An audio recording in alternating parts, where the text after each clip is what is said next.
30 বছর মহিলা বেপর্দা, 40 বছর মহিলা বেপর্দা। প্রতিদিন মহিলার আওয়াজ পরপুরুষ শুনে, পরপুরুষ শুনে। একবার জীবনে নবীর স্ত্রীরা 9 জনে নবীজির কাছে বলছে, আমাদের খাদ্য খাবারের একটু কষ্ট হয়, আপনি যে অতিরিক্ত যুদ্ধের যে সম্পদ পান সেখান থেকে আমগো বরাদ্দ মাঝে মধ্যে গনিমতের মাল পাইলে একটু বাড়াইয়া দিলে হয় না? এই কথাটা একবার জীবনে বলছি। রাসূলুল্লাহ সাল্লাল্লাহু আলাইহি ওয়াসাল্লামের স্ত্রীরা 9 জন, আল্লাহর নবী সাল্লাল্লাহু আলাইহি ওয়াসাল্লাম সেদিন এশার নামাজ পড়ে আর ঘরে যায় নাই। মনটা কষ্ট পাইছে, হায় আমার বিবিরা দুনিয়া চাইলো, আমার ঘরে থাইকা আমার বিবি হইয়া ওরা দুনিয়া চাইলো।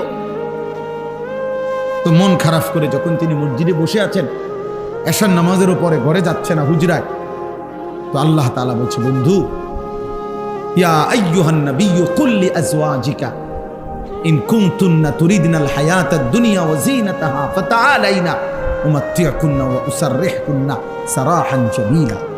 আপনি যান, ঘরে যান, মন খারাপ করেন না। আপনার বিবিদেরকে গিয়ে বলেন, হে বিবিরা, যদি তোমরা দুনিয়া চাও, সম্পদ চাও, তো যা লাগবে, যা কিছু ফার্নিচার, আসবাব, গহনা, কসমেটিক্স যা লাগবে বলো, আমি সব তোমাদেরকে দিয়ে দেব।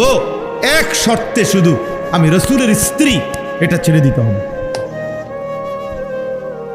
বুঝেন নাই?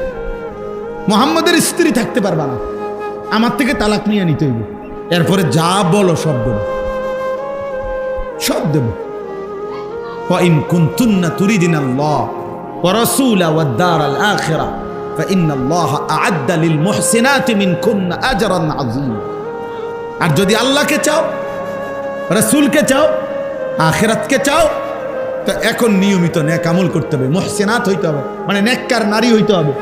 তাহলে আমি আল্লাহ ওয়াদা দিলাম, সর্বশ্রেষ্ঠ বিনিময় জান্নাত দিয়ে দেব।